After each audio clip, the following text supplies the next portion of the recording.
All right, hey folks, Jesse with Southern Reels, and today I want to take some time and do a video breaking down the camera equipment that I actually use when I go out on the water to film all my fishing trips. Kind of explain also the mounts that I use for them and how it is that I got to this particular setup that I'm using right now. Now it has been kind of changing constantly. I try different things, get different ideas. I see different items that are available on the market, and I'm curious, and I'm always trying to capture different perspectives just to make it more interesting when I'm out fishing, because I get tired of seeing the same hat cam, chest cam, boom pole cam mount right in the middle of the kayak, and I'm always interested in getting that different perspective of what's going on.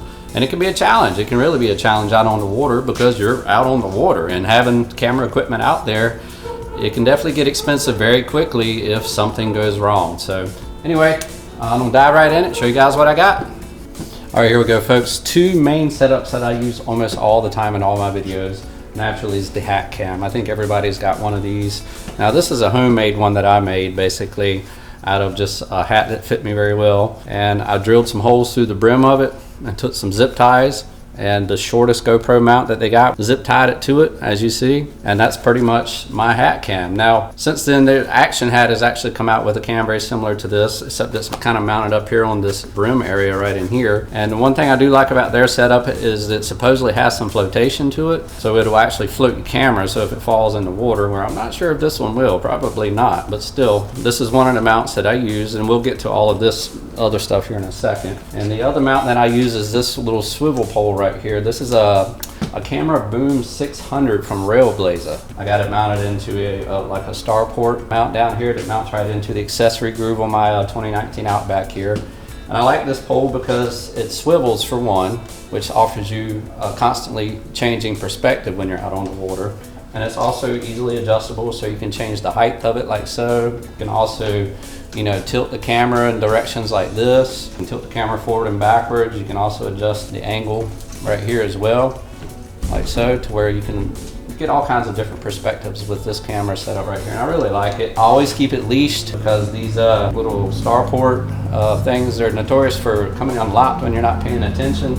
But I did actually almost lose it one time overboard. Got lucky and caught it as it went. Now the reason I like this too is because I can keep it right back here beside me, and I use the one touch feature, or quick capture, whatever they call it. So all I got to do is hit the top button on the camera, and the camera comes on and starts recording. Say if you hook into a fish, or if you get a bite and you have a feeling you're getting ready to catch something, you can just hit that button, it starts recording, and you're good to go. And I like it with it mounted on this pole, because I can have it beside me. Something happens really quick, all I got to do is hit this button, swing the pole around, and I get that nice perspective kind of me sitting here, as I'm out on the water. And it's just a good setup. I really like it. It's also very versatile, because I can take it and move these mounts around on the kayak while I'm out on the water, easily detach it. And I have another mount back here on my H crate, which is nice because it'll clip into this H-rail anywhere on this H crate, and also anywhere that you have H-rail on your kayak. And you put the same mount right into that and adjust it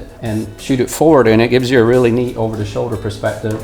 Or you can actually bring it up beside you on either side and kind of do like a little interview camera as you're sitting there talking to the camera. So it really offers all kinds of different shots that you can get, and it's just a really neat setup. Once again, this is the Camera Boom 600 from Railblazer. I think it's like 50 bucks or something like that. It was definitely a good purchase, and I use it in every single video.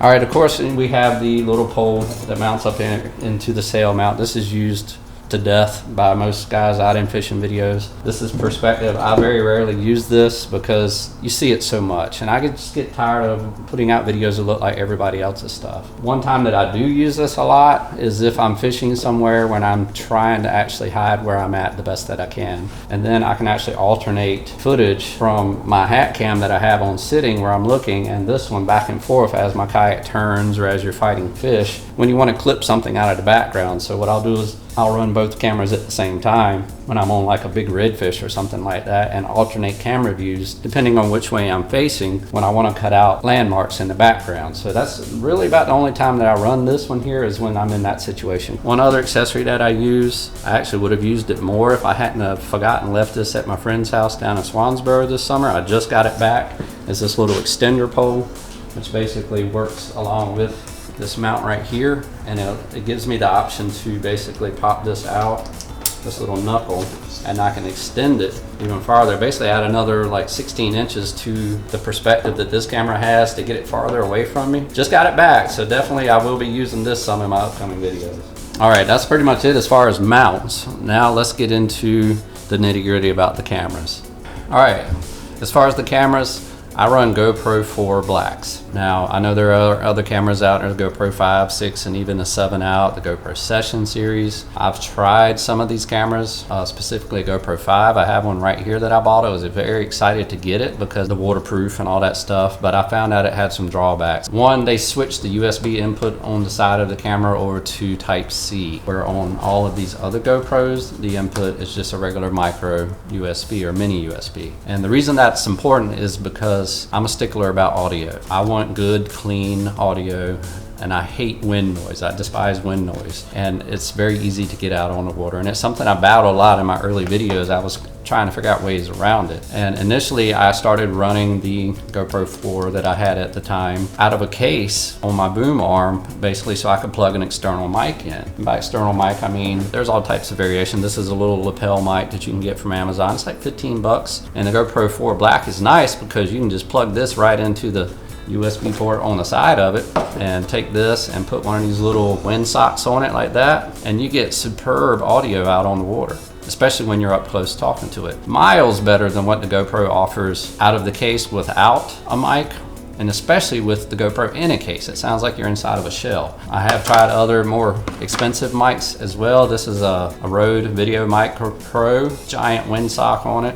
If you pull this off, the actual mic itself is really not that big. Little shotgun mic. Now this one here is very nice because it only captures sound that's pretty much directly in front of it in a cone. I used to run this on my boom arm with a GoPro 4 out of a case basically and just plug this into it. And it gave me excellent audio, but it was huge. And also, if for some reason that camera went into water, I'd be losing quite a bit of money. Not I'm only going to lose a GoPro 4 Black, but I'm also going to lose this mic as well because this is not waterproof basically. I kind of backed away from that setup and I started running these little lapel mics here because they were much cheaper and they give you pretty good, but it captures sound from all directions.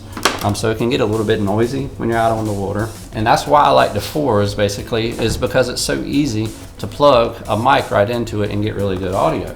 Now, to get to the GoPro 5s, and my biggest issue with them is, and this is the 5, 6, and 7, is since they went to that USB Type-C port, to be able to use an external mic now, you have to put this adapter here in, which I'll show you. That basically this box here that plugs into it, and that gives you finally the option to plug in an external mic and basically get external audio. Well, it works very well at that point, but it loses its waterproof feature that was really nice about the camera. The audio of this camera without this is decent. Wind noise is a big issue. Even though it has the switching mics that supposedly minimize it, it doesn't do a good job of it at all. Another drawback to this camera I found is on the 5, 6, and 7s. If you're using an external mic and you set the quick capture feature, which I use, where all you got to do is hit that top button and it powers up and starts recording, the mic will work the first time you turn it on and record a clip. Every time after that that you use that quick capture, the external mic doesn't work and you won't have any audio with your video clips. Luckily, I read about this online before I went out and fished with it, and pretty much fished an entire day and didn't have any audio, because I can't explain how frustrating that would have been.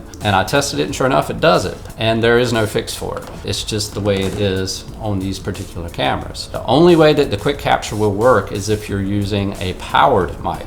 Basically it's an issue with the phantom power that these cheaper mics use from the camera to power themselves. For some reason on the GoPro 5 with this adapter on it, it doesn't work with quick capture. That's a major drawback of this camera, and not to mention I've had kind of exposure issues with it out on the water to where it would overexpose scenes and blow out the background, and I've never had any issues with that on the GoPro 4 Blacks. I'm not a big fan of the GoPro 5. Maybe the 6, 7's better, I'm not sure, but I'm pretty happy with this setup right here. Just a quick mention, I do have a GoPro 4 Session. Nice little camera. At least with this one, the 4 version, you can plug an external mic into it and it'll work. It gets really good audio. Of course, it's not waterproof at that point, but just the video quality on this is just not as good as the 4 Black was, and it was a noticeable difference to me when I was editing, so I kind of just stuck with these. Honestly, this one's just been gathering dust.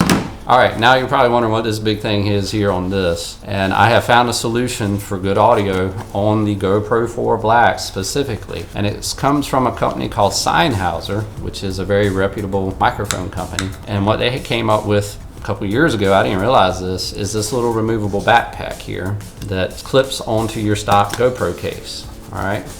Underneath of this wind muff here, they have a very high quality microphone, and it is wired through this backpack, and it hooks into the side of the GoPro using this little circuit board. And it's basically slim enough that when this circuit board here plugs into the camera, see it's just a USB, plugs right into the USB port on the side of the camera, like so. It's nice and flush, and then you can basically just fit it back into the case, like so. It's got its own seal and everything built right into it. And at that point, you have a completely waterproof GoPro 4 Black. It gets excellent video and very high quality audio. And this mic is waterproof as well. The only drawback that I've seen to this mic is, you know, it is a stereo mic. It captures audio from all around. When I'm wearing this hat, it gets extremely good audio. I'm talking very clear, and if I have it up close. But when I have it on like my boom pole, and it's at a distance 3-4 feet away from me filming, I can still boost the audio and get pretty good audio, like if I'm talking to the camera, but it picks up a lot of background noise, of course, because it's capturing everything around it. So that's the only drawback up to this. But other than that, I absolutely love it. Now, this mic originally was 199 bucks. It's an add-on back in 2014 when this camera came out, and only works with the GoPro 4 Blacks. Now, because so much time has passed and they have a 5, 6, and 7 camera out, you can actually still purchase these directly from Sennheiser, and they have them on sale now for 49 bucks. So if you have a GoPro 4 Black and you want to get really good audio, go to Sennheiser's website. I'll put the link in the description, and you can get this little backpack set up right here. It was originally 200 bucks. Now you can get it for 49 bucks, but you have to order it directly from them. If you get it from like Amazon or somewhere like that, they're still wanting $200 for it. It's an awesome setup. I got one on this camera. I've got one on my boom pole, and I also have another GoPro 4 with a setup like this on it for backup. I still rock the GoPro 4s. I have no intention of changing anytime soon. I film everything at 1080p, 30 frames per second. It can go up to 60. I don't see the need of it. It's just using more data for no need at all. And I film everything in wide. I think it just gives the best picture out on the water. Like I said, I do use just the standard removable batteries. Now I got 6 batteries that I take out with me to rock my 2 GoPros. I'll swap them out through the day. It gives me a chance to clean the lens, check and make sure everything's okay. These do get a little bit hot in these cases, of course. Sometimes fogging can be a little bit of an issue, but having 2 cameras and switching back and forth, it kind of helps balance that out, so it's not too big of an issue. And if you're interested in this setup, you can actually still buy the GoPro 4s new from particular dealers on Amazon that have them. You have to be sure that it specifies as new. I wouldn't get refurbished ones. And I think you can get them for right around 200 bucks. So basically for $250, you can get the GoPro and this awesome ass mic setup here that will give you the exact same quality footage that I'm getting when I'm out on the water for much less than you would spend on like a GoPro 6 or 7 at this point. And they have some pretty major drawbacks, especially in the audio category. One last thing is, y'all probably be wondering what I'm recording on right now, and I'll show you real quick. Let me get my phone out here. All right, this is my setup for my vlogging or vlogs or whatever. It's basically a Sony a6500 that I purchased last year about this time. It is a nice setup. It's a perfect vlog setup. I got the external monitor on the top. I have a variety of lenses for this thing. It's running a 10 to 16 millimeter right now on it, which gives that really nice wide picture. I do have an external mic wired up on it right here, which is just a lapel mic, and it is an amazing camera. I use it for family photography as well. The little monitor on top here, this is like a little $60 monitor. Plugs right in, gives you exceptional picture, and of course I got a nice little tripod. This is pretty much what I film all of my vlogs and stuff on. So anyway, just wanted to show you that real quick. I think I have some company here, so I got to get off this real quick. If you have any questions, hit me up in the comments, and I'll be glad to help you if I can. Anyway, that's what I got. Peace out, guys. See you.